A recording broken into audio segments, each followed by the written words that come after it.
खुशामदीद दोस्तों, राम राम सलाम। मैं धर्मपाल मलिक जींद से हूँ। आज की हमारी वीडियो का मौजू है हसीना बेगम किल्लायत वाली। यह हसीना बेगम किल्लायत वाली जोनी एक सांगी थी जो पाकिस्तान में सांग करती थी और पाकिस्तान की एकमात्र महिला सांगी थी। इसकी यूट्यूब के ऊपर बहुत ज़्यादा वीडियो मिलती हैं और हमारे हरियाणा के लोग बड़े पसंद करते हैं।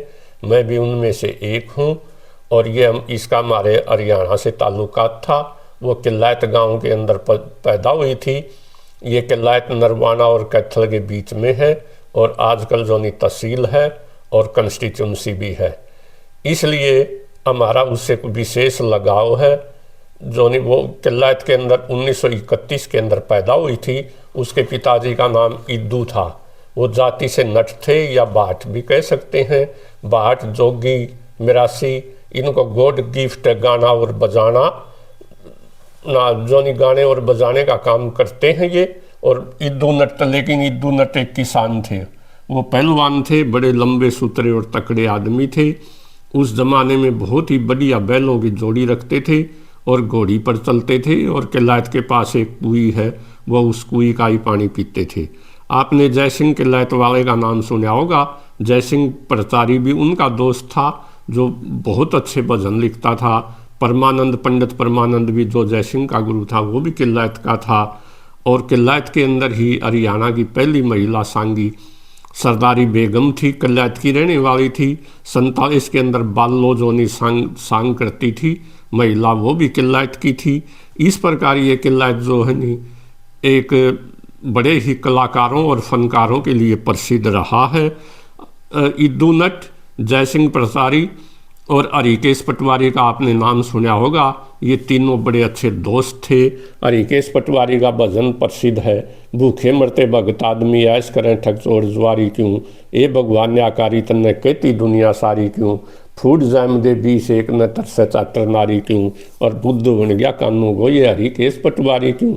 साइन ऑफ इंटेरोगेशन, भगवान के आगे भी क्या का निशान लगा देता है कि ये इतना दुनिया में अत्याचार हो रहा है और फिर भी लोग आपको जो नहीं वो न्यायकारी कहते हैं। तो अब हम आते हैं किल्लायत के बारे में। ये किल्लायत जो है नी कपिल मुनि के साथ इसका नाम जुड़ा हुआ है। कपिल मुनि ने जो नहीं सांख्य शास्त्र लिखा था, उसने अपनी माँ देवहूति को ज्ञान दिया था। यहाँ पर कपिल मुनि तीर्थ स्थल भी है। और कपिल मुनि के नाम के जो नहीं 700 ईस्वी के 1400 साल पुराने 2 पक्की ईंटों के मंदिर हैं। कहते हैं ये मंदिर राजा सालवान ने बनवाए थे। उनको चर्म रोग था, चमड़ी का रोग था। यहाँ इस तीर्थ में नहाने से जो नहीं वो उसका रोग ठीक हो गया था। सालवान, इन मंदिरों का जिक्र जो नहीं 1878 के अंदर अंग्रेज़ों ने आर्कोलॉजिकल डिपार्टमेंट ने सर्वे किया था, उनके अंदर भी जिक्र मिलता है। महाभारत और वामन पुराण के अंदर भी कपिल मुनि तीर्थ का जो नहीं वो जिक्र मिलता है। इस प्रकार ये किल्लायत एक ऐतिहासिक और बहुत पुराना जो नहीं वो कस्बा है और ये हिस्टोरिकल है। यहाँ पर मडाड राजपूतों का किल्लायत के अंदर एक चबूतरा भी है जिसे लाल चबूतरा कहते हैं। ये 360 का चबूतरा है और राजपूतों की महिलाएं आज भी इस चबूतरे के पास से मुंह को ढककर जो नहीं वो निकलती हैं। यहीं इस किल्लायत के अंदर मोहनदास मडाड था जिसने 1530 के अंदर बाबर की सेना को कैथल के स्थान पर हरा दिया था। इस प्रकार से इसी किल्लायत के अंदर जो है हसीना का जन्म हुआ 1931 के अंदर। और जो है वो लेकिन दुर्भाग्य से 1947 के अंदर इस देश को आज़ादी तो मिली लेकिन देश का बंटवारा भी हो गया। हसीना बेगम की जो नहीं उस समय वो शादीशुदा थी। उसकी एक बेटी 14 अगस्त 1947 को पाकिस्तान पैदा बना और 14 अगस्त 1947 को ही उसको एक बेटी पैदा हुई जिसका नाम उसने शमशाद बानो रखा। शमशाद बानो भी एक बड़ी अच्छी गुलकार और फनकार थी और जो नहीं वो बड़े तराने, गज़ल और पाकिस्तानी आवाज़ भाषा के अंदर तराने गाया करती थी। लेकिन उसकी माँ जो नहीं वो हसीना बेगम ने हमेशा अपनी माँ बोली के अंदर हरियाणवी के अंदर ही जो नहीं वो गाने गाया करती थी। 1947 के अंदर इद्दू नट को यहाँ से परिवार समेत जाना पड़ा। वो उस समय के लायलपुर, जिसे आजकल फैसलाबाद कहते हैं, उसके अंदर जाकर बस गए। लेकिन हसीना जब रेडियो के ऊपर गाने लगी, उस समय रेडियो स्टेशन मुल्तान में था, वो मुल्तान में बस गई। मुल्तान के आम प्रसिद्ध हैं और उसको अपनी भाषा बड़ी जो नहीं वो पसंद थी, इसलिए वो कहा करती थी जो है रस अपनी न्यारा ही रस हो अपनी माँ बोली में, जैसे रस होता है आम सरोली में। तो हसीना बेगम जो ने हमेशा उसने ज़िंदगी में अपनी ही भाषा में, हरियाणवी भाषा के अंदर ही गाने गाए। और पाकिस्तान के अंदर वो गॉडेस ऑफ कलायत के नाम से, कलायत की देवी के नाम से जो नहीं वो प्रसिद्ध हुई। कल उसके जो नहीं हसीना बेगम के 3 बच्चे थे। सबसे बड़ी बेटी उसकी शमशाद बानो थी, जो 10वीं तक पढ़ी हुई थी, फिर एक्ट्रेस बन गई। लेकिन उसका जो नहीं एक्ट्रेस की बजाय गाने में ज़्यादा शौक़ था, इसलिए वो फिल्मी दुनिया को छोड़कर दोबारा गाने की दुनिया के अंदर आ गई।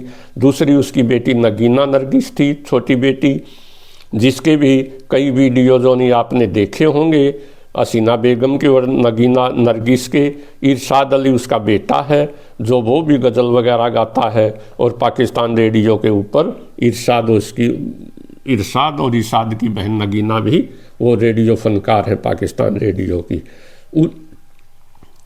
हसीना का जो नाम प्रसिद्ध हुआ 1971 के युद्ध के अंदर हुआ। 1971 के अंदर बांग्लादेश अलग हुआ, भारत और पाकिस्तान की लड़ाई थी। इस लड़ाई के अंदर जो उसने फौजी अफसर सैनिकों को बढ़ावा देने के लिए, उनका हौसला बढ़ाने के लिए एक भजन बनाया, रागनी बनाई और उसको बड़ी ही मीठी आवाज़ में गाया, जो सारा दिन में कई बार जो है नी मुल्तान रेडियो के ऊपर बजता रहता था। आपने कुरान शरीफ को पढ़ा होगा, कुरान शरीफ के अंदर पहले कलमा है, ये लिखा है ला इलाही इला अल्लाह वा मोहम्मद रसूलुल्लाह, खुदा एक है, अल्लाह एक है। और पैगंबर में हजरत साहब उसके पैगंबर हैं, उसके मैसेंजर हैं। हिंदुओं में जैसे गायत्री मंत्र अनपढ़ आदमी भी जानता है, चाहे उसका अर्थ बेशक से ना जानता हो। ओम भूर्भुवः स्व तत्सवितुर्वरेण्यं भर्गो देवस्य धीमहि धियो यो न प्रचोदयात्। इसी तरह से मुसलमानों के लिए कलमा है, उसने इसी के ऊपर रागनी बनाई। वो रागनी की टेक ये थी, ला इलाही इला अल्लाह का अदब बजाना चाहिए, मार अली का नारा आगे कदम बढ़ाना चाहिए। और जोनी इस पर जोनी उसकी बड़ी प्रसिद्धि हुई। पाकिस्तान सरकार ने उसको जोनी सोने का ताज पहनाया और वो रेडियो और टेलीविज़न के ऊपर गाने वाली अकेली महिला थी, जो हरियाणवी भाषा की गायिका थी। और उसके जो नहीं वो अपने समय की बड़ी ही प्रसिद्ध गायिका थी। 1974 के अंदर जो नहीं वो हज की यात्रा के ऊपर गई, वो हज करके आई। उसके बाद उसने अपने नाम के आगे आजन लगा लिया। जैसे बुल्ले शाह एक जगह कहते हैं, जो ज्ञान की कानून की किताबें पढ़ता है और कानून के फैसले करता है, न्याय करता, उसको काजी कहते हैं। जो धर्म योद्धा होता उसे गाजी कहते हैं। जो मक्का मदीना की यात्रा करके आता उसे हाजी कहते हैं। इस बात को बुल्ले शाह इस प्रकार कहता है, पढ़ पढ़ किताबां इलम दियाँ तू नाम रख लिया हाजी, हथ विच फड़ के तलवारां नाम रख लिया गाजी, मक्के मदीने घूम आया ते नाम रख लिया हाजी, ओ बुलिया हासिल की कीता जे तेनू रब नहीं कीता राजी। तो जो हज करके आते हैं वो हाजी कहलाते हैं और जो लेडीज हज करके आती है वो हाजन कहलाती है। इस प्रकार से वो आजन हसीना बेगम बन गई। वैसे तो हम तो जो नहीं सेकुलर आदमी हैं और सूफी विचारधारा को मानने वाले हैं, बुल्ले शाह और वारिस शाह को। बुल्ले शाह तो ये कहता है इन बातों का कोई फ़ायदा नहीं है, वो तो ये कहता आदमी का चरित्र जो नहीं वो शुद्ध होना चाहिए। वो लोगों को समझाते हुए वारिस शाह एक जगह कहते हैं, गुंडी रन बुढ़ापे बीच बनी हाजन, कि एक बुढ़ औरत जो नहीं सारी उम्र तो जो नहीं अच्छे काम उसने किए नहीं और बुढ़ापे में हज कर आई और हाजन बन गई। तो लेकिन मुसलमानों का ये विश्वास है कि आदमी को हज की यात्रा करके आनी चाहिए, वो भी करके आई। हाजी और हाजन आजकल जो नहीं स्टेटस सिंबल बन गया है, इसलिए वो भी अपने नाम के आगे हाजन लिखने लगी। बंटवारे के अंदर बहुत से कलाकार जो थे नहीं हमारे हरियाणा के जो नहीं पाकिस्तान के अंदर चले गए, क्योंकि इस हरियाणा में ये 36 36 बिरादरी रहती थी।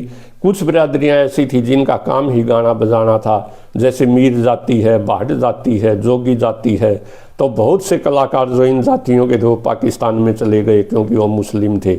जैसे झंडू मीर एक बहुत बड़े अच्छे ही कलाकार सांगी थे, वो पाकिस्तान के अंदर चले गए, लेकिन 1951 के अंदर ही वो स्वर्ग सिधार गए, उनका वहाँ दिल ही नहीं लगा गया। इसी प्रकार से बंटवारे के समय पंडित लक्ष्मीचंद के शिष्य मुंशी चंदगी बनवारी, जो बहुत अच्छे कलाकार थे और सांग करते थे, वो भी पाकिस्तान में चले गए। इसी प्रकार से बठिंडा का एक जो पोइट था पंजाबी का शायर था, वो भी पाकिस्तान चला गया, लेकिन जो सरकारों का ने लोगों का आना जाना बंद कर दिया। तो वो रोते हुए कहता है, रज्जब अली, बाबू रज्जब अली, वो उस ज़माने में नहर महकमे के अंदर ओरशर था और उसको गाने बजाने का इतना शौक था, वो नहर की पटड़ी पर ही गाने लग जाया करता था। तो वो कहता है, चीत चांदा वतन की रेत चूमा, मेरा दिल चाहता है कि मैं जाके हिंदुस्तान की रेत को चूमूं। प्यारे वीरा नाल वसाल हुंदे के भाइयों के साथ ही मेले होते हैं, वसाल मैंने मेला। जद्दों आउंदा याद पिंड मैनू, मुझे जब भी मेरा गांव याद आता है। नैनो नीर शरीर नी डाल हुंदे, तो आंखों में पानी आ जाता और शरीर में बेहोशी छा जाती है। तो लोगों को बंटवारे का बहुत ज़्यादा जो नहीं वो दर्द और दुख झेला है। साधना सनमंटो तो पागल ही हो गया था। लेकिन जो थी वो हसीना बेगम बड़ी शुद्ध जो नहीं वो गायकी करती थी, वो ज़्यादा रागनिया झंडू मीर की गाया करती थी। वो एक अच्छी, बहुत ही अच्छी सिंगर थी, गुलकार थी, अदाकारा थी, लेकिन राइटर अच्छी नहीं थी, इसलिए वो अनेक रागनियाँ, अनेक सांग उसकी वीडियो मिलती हैं, उनमें अधिकतर रागनिया झंडू मीर की मिलेंगी आपको। वो जो नहीं सांग के ऊपर में करने आती थी, हमेशा मेल ड्रेस के अंदर आती थी, कभी अंग प्रदर्शन नहीं करती थी, कभी बेहुदी भाषा का प्रयोग नहीं करती थी। बाप और बेटी उसके सांगों को इकट्ठे बैठकर देख सकते थे, इसलिए लोग उसके दीवाने थे। वो धर्मनिरपेक्षता के हिंदू और पाकिस्तान को एक ही मानती थी, एक ही कल्चर मानती थी, और जो नहीं वो चाहती थी दोनों देशों के अंदर आपस के अंदर प्यार रहे और दोनों देशों के फनकार और गुलकार एक दूसरे देश में आए जाएं, क्योंकि हम दोनों देशों की संस्कृति एक है, भाषा एक है, DNA एक है। एक शायर हुआ है उस्ताद दामन, वो भी लिखता है कि ये धर्म वगैरह के झगड़े नहीं है। उसके घर को, वो खुद मुसलमान था, लाहौर का रहने वाला था, उसके घर को खुद मुसलमानों ने आग लगा दी थी, उसकी बेगम को लूट लिया था, 3 दिन के बाद वापिस आई थी। तो वो लिखता है ये धर्म के झगड़े नहीं, दुनिया में झगड़े प्रॉपर्टी के हैं। वो उस्ताद दामन कहता है, भाग्य नाल अटारी दी नहीं टक्कर, ना ही गीता नाल कुरान दी है। ये गीता और कुरान का कोई झगड़ा नहीं, ये तो चोगा पहनाया जाता है। ना ही कुफर इस्लाम का कोई झगड़ा, ना ही हिंदू और मुस्लिम का कोई झगड़ा है। गल सारी नफ़े और नुकसान दी है, ये सारा कुर्सी का रोड़ा है। दुनिया में झगड़ा ही कुर्सी का, जिसको कुर्सी काट जाती है उसको कभी चैन की नींद नहीं आती। खून का रिश्ता होता, खून का कोई मजहब नहीं होता। मजहब की चादर ओढ़ने से खून नहीं बदलता। वो हमारी बहन थी, हमारा खून थी, हमारी बहन थी, हमारी बहन है और हमारी बहन आगे भी रहेगी। आज भी पाकिस्तान की बजाय हरियाणा के अंदर उसको ज़्यादा सुना जाता है। भारत और पाकिस्तान का इतिहास गवाह है, लाहौर, दिल्ली और आगरा का इतिहास कभी अलग नहीं रहा। ये केवल नेताओं का काम था कि हमने भाइयों को अलग अलग कर दिया। या पंडित लक्ष्मीचंद भी एक सांग के अंदर कहते हैं कि वही जो नहीं एक वचन में वो कहते हैं भाई राम और अल्लाह दोनों एक हैं, उर्दू और हिंदी दोनों एक हैं, मंदिर और मक्का मदीना दोनों एक हैं। वो कहते हैं वही अलीफ में, वही कक्के में, वही जिमर में, वही शक्के में, वही मंदिर में, वही मक्के में, दोनों का दफन ज़मीन है, चाहे पंडित हो चाहे हाजी। दुनिया में 2 दीन है, लगी दोनों में बाजी है, बगैर काम की होड़ लगा रखी है। दोनों देशों को अपने, हमारी मांग है दोनों देशों को अपने बॉर्डर खोल देने चाहिए और लोगों को आना जाना शुरू करना चाहिए लोगों का, ताकि हमारा भाईचारा कायम रह सके, हम एक दूसरे को समझ सकें। उनकी बेटी जोनी शमशाद बानो जो एक शायरा थी, वो जोनी 9 अक्टूबर 2004 को स्वर्ग सिधार गई। इस सद वो हसीना बेगम अपनी बड़ी बेटी से बहुत ज़्यादा प्यार करती थी। वो इस सदमे को सहन नहीं कर सकी, उदास रहने लगी, बीमार रहने लगी और 18 सितंबर 2008 को वो भी इस फानी दुनिया से कूच कर गई। उसे मुल्तान के कब्रिस्तान के अंदर उसकी माँ ईंधन की कब्र के साथ ही दफना दिया गया, उसका मकबरा है। और जोनी आज भी हम उसको याद करते हैं। हमारी वो जोनी बहुत अच्छी अदाकारा थी, आज भी उसमें सुना जाता है। इसलिए भाइयों, ये थी मोटी मोटी बातें हसीना बेगम के बारे में। अगर आपको ये वीडियो पसंद आए तो प्लीज़ वीडियो को शेयर करना, चैनल को सब्सक्राइब कर देना। जय हिंद, जय हरियाणा, जय हरियाणवी भाईचारा। Thank you very much.